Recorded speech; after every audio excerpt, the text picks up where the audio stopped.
ओम शांति। आज 28 जून 2024 के बाबा के अनमोल मधुर महावाक्य सुनेंगे। आज की बाबा की मुरली धारणा युक्त मुरली है। उसमें भी विशेष बाबा ने आज काम और क्रोध के ऊपर अटेंशन खिंचवाया है। बाबा कहे तुम बच्चों को अंतर्मुखी होकर के चुप रहना है, मुख से कुछ भी बोलना नहीं है, हर कार्य शांति से करो, कभी भी अशांति नहीं फैलाओ। कहा जाता है क्रोधी के घर के पानी के मटके भी सूख जाते हैं। भारत का मटका जो हीरे जवाहरों से भरपूर था, वह इस भूत ने ही तो खाली कर दिया है, कंगाल बना दिया है।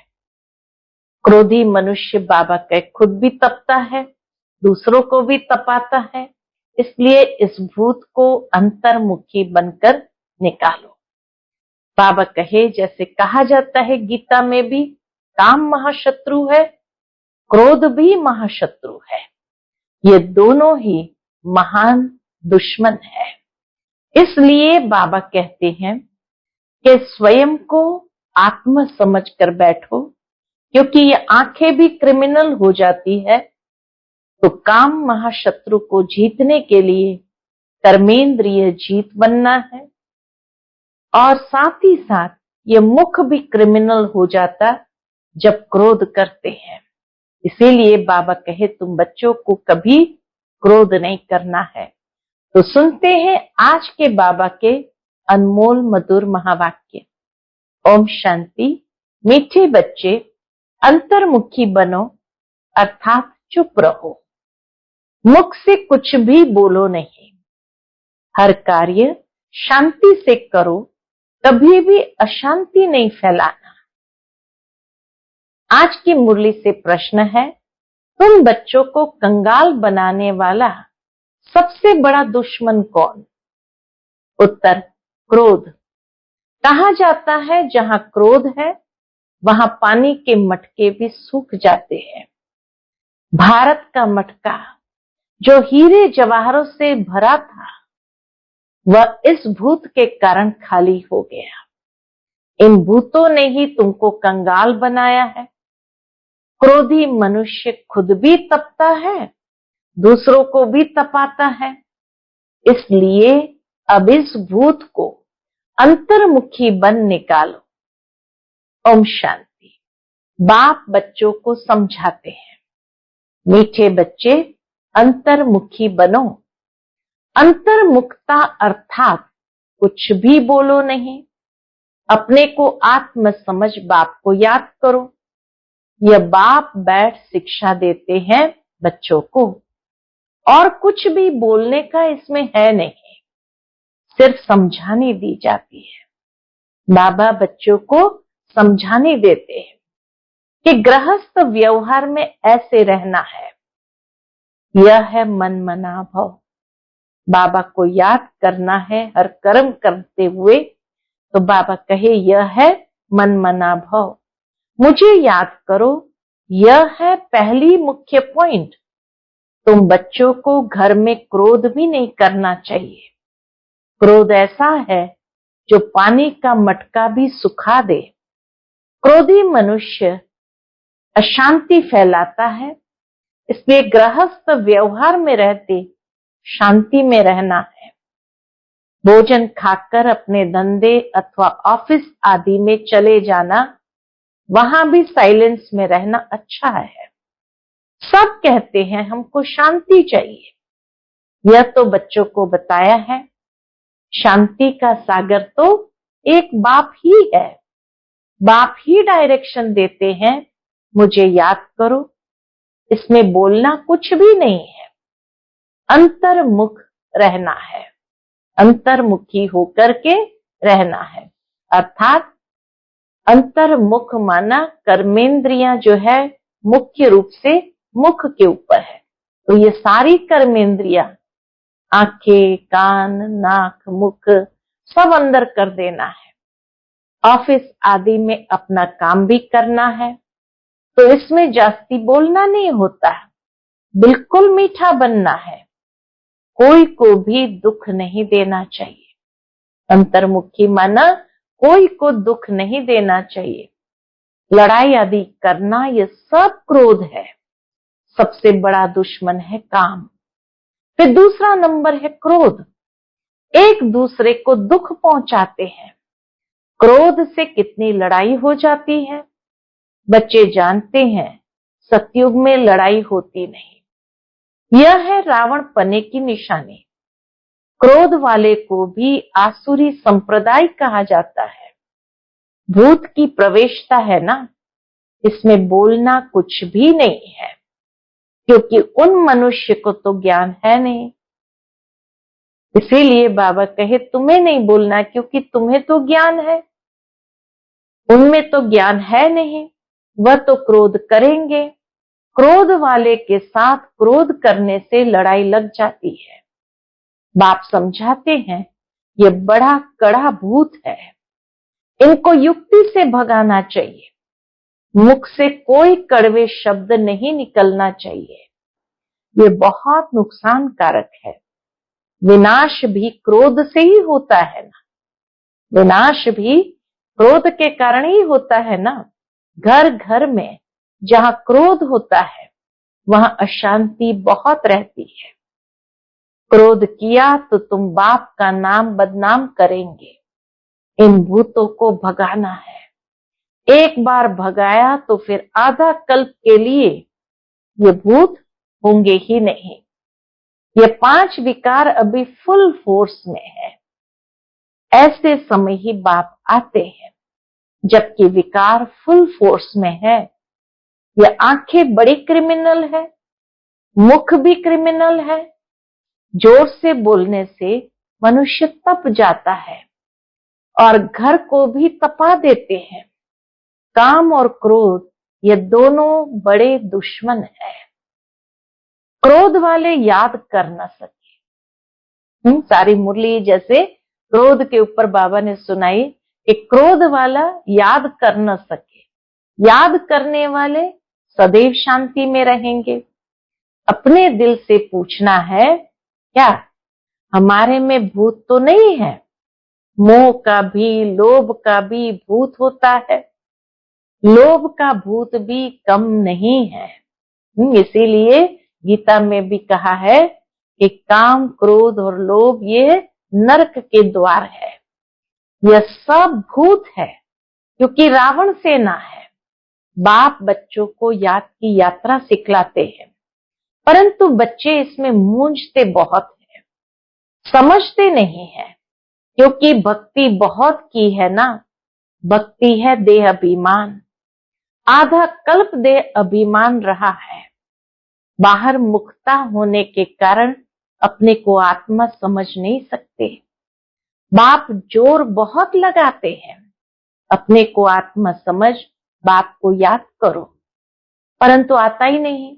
बाबा इतना जोर लगाकर कहते हैं, परंतु बाबा कहे आता ही नहीं।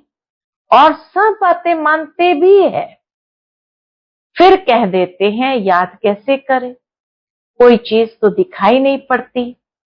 उनको समझाया जाता है तुम अपने को आत्मा समझते हो, यह भी जानते हो वह बेहद का पाप है। मुख से शिव शिव बोलना नहीं है, अंदर में जानते हो ना मैं आत्मा हूं। अंदर में जानते हो मैं आत्मा हूं। मनुष्य शांति मांगते हैं, शांति का सागर वह परमात्मा ही है। जरूर वर्षा भी वही देंगे। अब बाप समझाते हैं मेरे को याद करो तो शांति हो जाएगी और जन्म जन्मांतर के विकर्म भी विनाश होंगे। बाकी कोई चीज है नहीं, कोई इतना बड़ा लिंग नहीं है। शिव बाबा कोई इतना बड़ा लिंग नहीं है। आत्मा छोटी है, बाप भी छोटा है। याद तो सभी करते हैं, हे भगवान, हे गॉड। कौन कहता है? आत्मा कहती है। अपने बाप को याद करते हैं तो बाप बच्चों को कहते हैं बच्चे मन मना भव। मीठे मीठे बच्चों अंतर्मुख होकर रहो। यह जो कुछ देखते हो वह खत्म हो जाना है, बाकी आत्मा शांति में रहती है। आत्मा को शांति धाम ही जाना है। जब तक आत्मा पवित्र नहीं बनी है तब तक शांति धाम जा नहीं सकती। ऋषि मुनि आदि सब कहते हैं शांति कैसे मिले। बाप तो सहज युक्ति बताते हैं, परंतु बच्चों में बहुत है जो शांति में नहीं रहते हैं। ये भी बाबा जानते हैं कि बच्चों में भी बहुत है जो शांति में नहीं रहते हैं। बाबा जानते हैं घरों में रहते हैं, बिल्कुल शांत नहीं रहते। सेंटर्स पर थोड़ा टाइम जाते हैं, अंदर में शांत हो, बाप को याद करें, वह नहीं है। सारा दिन घर में हंगामा करते रहते हैं, तो सेंटर पर आने से भी शांति में नहीं रह सकते हैं। कोई की देह से प्यार हो गया तो उनके मन को कभी शांति हो न सके, बस उसी की ही याद आती रहेगी। बाप समझाते हैं मनुष्य में है 5 भूत। कहते हैं ना, इनमें भूत की प्रवेशता है। इन भूतों ने ही तुमको कंगाल बनाया है। वह तो करके एक भूत होता है, दुनिया में तो करके एक भूत होता है, वह भी कभी प्रवेश कर लेता है। बाप कहते हैं ये 5 भूतों की हर एक में प्रवेशता है। इन भूतों को भगाने के लिए ही पुकारते हैं, बाबा आकर हमको शांति दो, इन भूतों को भगाने की युक्ति बताओ। ये भूत तो सभी में है। ये रावण राज्य है ना, सबसे कड़ा भूत है कौन सा? काम क्रोध। बाप आकर भूतों को भगाते हैं तो उनकी एवज में कुछ मिलना तो चाहिए ना। वह भूत प्रेत भगाते हैं, मिलता कुछ भी नहीं। यह तो बच्चे जानते हैं बाप आते हैं सारे विश्व से भूतों को भगाने। अभी सारे विश्व में सब में भूतों की प्रवेशता है।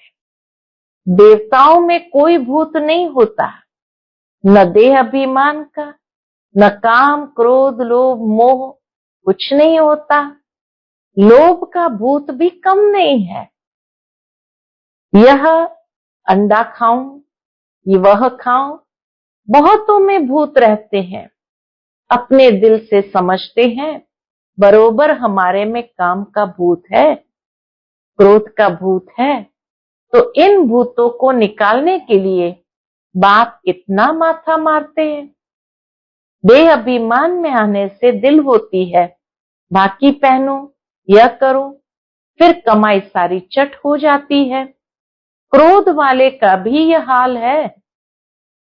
क्रोध में आकर बाप बच्चों को मार देते हैं, बच्चे बाप को मार देते हैं, स्त्री पति को मार डालती है।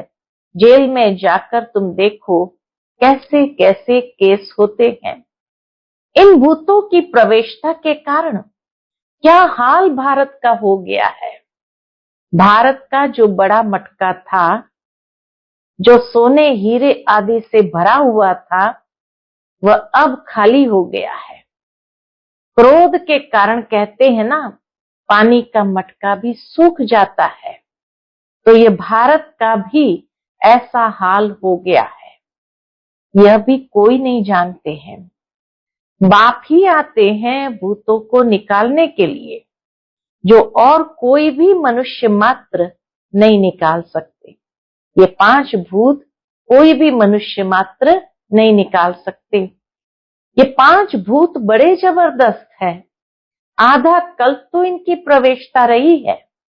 इस समय तो बात मत पूछो, भल कोई पवित्र रहते हैं, परंतु जन्म तो विकार से ही मिलता है। भूत तो है ना, 5 भूतों ने भारत को बिल्कुल कंगाल बना दिया है। ड्रामा कैसे बना हुआ है? बाबा कहिए ड्रामा कैसे बना हुआ है, जो बाप बैठ समझाते हैं। भारत कंगाल बना है, जो बाहर से कर्जा लेते रहते हैं, भारत के लिए ही बाप समझाते हैं, अभी तुम बच्चों को इस पढ़ाई से कितना धन मिलता है। यह अविनाशी पढ़ाई है जो अविनाशी बाप पढ़ाते हैं। भक्ति मार्ग में कितनी सामग्री है। बाबा छोटेपन से गीता पढ़ते थे और नारायण की पूजा करते थे। ब्रह्मा बाबा छोटेपन से गीता पढ़ते थे और नारायण की पूजा करते थे। समझ कुछ भी नहीं थी। मैं आत्मा हूं, वह हमारा बाप है, यह भी समझ नहीं थी। इसलिए पूछते हैं कैसे याद करो। अरे तुम तो भक्ति मार्ग में याद करते आए हो। हे भगवान, आओ, लिबरेट करो, हमारा गाइड बनो। गाइड मिलता है किस लिए? बाबा को गाइड बनाते हैं किस लिए? बाबा कहे गाइड मिलता है मुक्ति, जीवन मुक्ति के लिए। बाप इस पुरानी दुनिया से नफरत दिलाते हैं। इस समय सबकी आत्माएं काली है, तो उनको गोरा शरीर कैसे मिलेगा? भल करके चमड़ी कितनी भी सफेद है, परंतु आत्मा तो काली है ना। जो सफेद खूबसूरत शरीर वाले हैं, उनको अपना नशा कितना रहता है। बाबा कहे जो सफेद खूबसूरत शरीर वाले हैं, उनको अपना नशा कितना रहता है। मनुष्य को ये पता ही नहीं पड़ता कि आत्मा गोरी कैसे बनती है। इसलिए उनको कहा जाता है नास्तिक। मालूम ही नहीं कैसे आत्मा को पावन बनाना है, तो इसीलिए उनको कहा जाता है नास्तिक।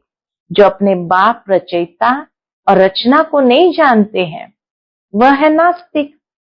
जो जानते हैं वह हुए आस्तिक। बाप कितना अच्छी रीति बैठ तुम बच्चों को समझाते हैं। हर एक अपने दिल से पूछे कहां तक हमारे में सफाई है, कहां तक हम अपने को आत्मा समझ बाप को याद करता हूं। याद के बल से ही रावण पर विजय पानी है। इसमें शरीर के बलवान होने की बात ही नहीं है। इस समय सबसे बलवान कौन है दुनिया में? तो बाबा कहे इस समय सबसे बलवान अमेरिका है, क्योंकि उनके पास धन दौलत बारूद आदि बहुत है। तो बल हो गया जिस्मानी। जिस्मानी बलवान है, मारने लिए। बुद्धि में है हम विजय पाए। तुम्हारा तो है रूहानी बल। तुम विजय पाते हो किस पर? बाबा कहे तुम विजय पाते हो रावण पर, जिससे तुम विश्व के मालिक बन जाते हो। विजय पाकर विश्व के मालिक बन जाते हो। तुम्हारे ऊपर कोई जीत पा नहीं सकता। सतयुग त्रेता में कोई जीत पा नहीं सकता। आधा कल्प के लिए कोई छीन नहीं सकता, और कोई को बाप से वर्षा मिलता नहीं। तुम क्या बनते हो? बाबा कहे तुम क्या बनते हो? थोड़ा विचार तो करो। बाप को तो बहुत प्यार से याद करना है, और क्या करना है? एक तो बाबा को बहुत प्यार से याद करना है, और दूसरा स्वदर्शन चक्रधारी बनना है। वह समझते हैं स्वदर्शन चक्र से विष्णु ने सबका सिर काटा, लेकिन इसमें हिंसा की तो बात ही नहीं है। विष्णु हिंसा कैसे कर सकते हैं? तो मीठे मीठे बच्चों को बाप कहते हैं, क्या कहते हैं? मीठे बच्चे तुम क्या थे, अब अपनी हालत तो देखो। बस तुम कितनी भी भक्ति आदि करते थे, परंतु भूत निकाल नहीं सके। अभी अंतर्मुख होकर देखो, हमारे में कोई भूत तो नहीं है। सेल्फ रियलाइजेशन बाबा कराते हैं कि स्वयं को अंतर्मुखी होकर देखो, हमारे में कोई भूत तो नहीं है। कोई से दिल लगाई, भाकी पहनी तो समझो चट खाते में गया। उनका तो मुंह देखना भी अच्छा नहीं लगता। वह तो जैसे अछूत है, स्वच्छ नहीं है। कितने कड़े शब्द बाबा ने यूज किया। अंदर में दिल खाती है बरोबर, मैं अछूत हूं, बाप कहते हैं देह सहित सब कुछ भूलो, अपने को आत्मा समझो। ये अवस्था रखने से ही तुम देवता बनेंगे। तो कोई भी भूत नहीं आना चाहिए। समझाते रहते हैं अपनी जांच करो, बहुतों में क्रोध है, गाली देने बिगर रहते नहीं है, फिर लड़ाई चल पड़ती है। क्रोध तो बहुत खराब है, भूतों को भगाकर एकदम क्लियर होना है। शरीर याद भी न आए तब ऊंच पद पा सकते हैं, इसलिए 8 रत्न गाए जाते हैं। तुमको ज्ञान रत्न मिलते हैं। रत्न बनने के लिए कहते हैं भारत में 33 करोड़ देवताएं थे, परंतु उनमें भी 8 रत्न पास विथ ऑनर होंगे, उनको ही प्राइज मिलेगी। जैसे स्कॉलरशिप मिलती है ना, तुम जानते हो मंजिल बहुत भारी है, चलते चलते गिर पड़ते हैं, भूत की प्रवेशता हो जाती है, वहां विकार होता ही नहीं। तुम बच्चों की बुद्धि में सारे ड्रामा का चक्र फिरना चाहिए। तुम जानते हो 5000 वर्ष में कितने मास, कितने घंटे, कितने सेकंड होते हैं। कोई हिसाब निकाले तो निकल सकता है। फिर यह जो झाड़ है उसमें भी यह लिख देंगे कि कल्प में इतने वर्ष, इतने मास, इतने दिन, इतने घंटे, इतने सेकंड होते हैं। मनुष्य कहेंगे ये तो बिल्कुल एक्यूरेट बताते हैं, 84 जन्म का हिसाब बताते हैं, तो कल्प की आयु क्यों नहीं बताएंगे। बच्चों को मुख्य बात तो बताई है कि कैसे भी करके भूतों को तो भगाना है। इन भूतों ने तुम्हारी पूरी सत्यानाश कर दी है। सब मनुष्य मात्र में भूत जरूर है ही भ्रष्टाचार की पैदाइश। वहां भ्रष्टाचार होता नहीं, रावण ही नहीं है। रावण को भी कोई समझते नहीं है। तुम रावण पर जीत पाते हो, फिर रावण होगा ही नहीं। अभी पुरुषार्थ करो। बाप आए हैं तो बाप का वर्षा जरूर मिलना चाहिए। तुम कितना बारी देवता बनते हो, कितना बारी असुर बनते हो, उनका हिसाब नहीं निकाल सकते। बाबा कहे तुम कितना बारी देवता बनते हो, कितना बारी असुर बनते हो, इनका हिसाब नहीं निकाल सकते। अनगिनत बार बने होंगे। अच्छा बच्चे, शांति में रहो तो कभी क्रोध नहीं आएगा।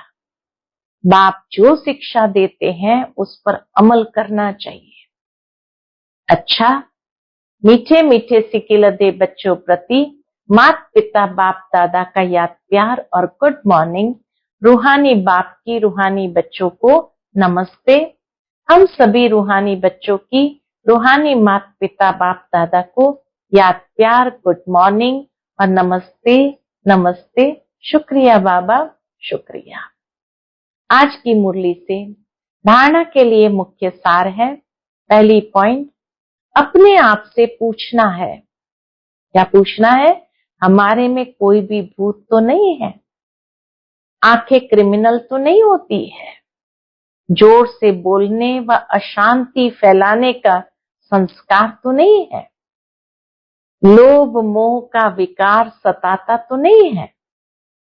ये सारी सेल्फ रियलाइजेशन करने के बातें हैं कि हमारे में कोई भूत तो नहीं, आंखें क्रिमिनल तो नहीं, जोर से बोलने व शांति फैलाने के संस्कार तो नहीं, लोभ मोह का विकार सताता तो नहीं है। दूसरी पॉइंट, किसी भी देहधारी से दिल नहीं लगाना है।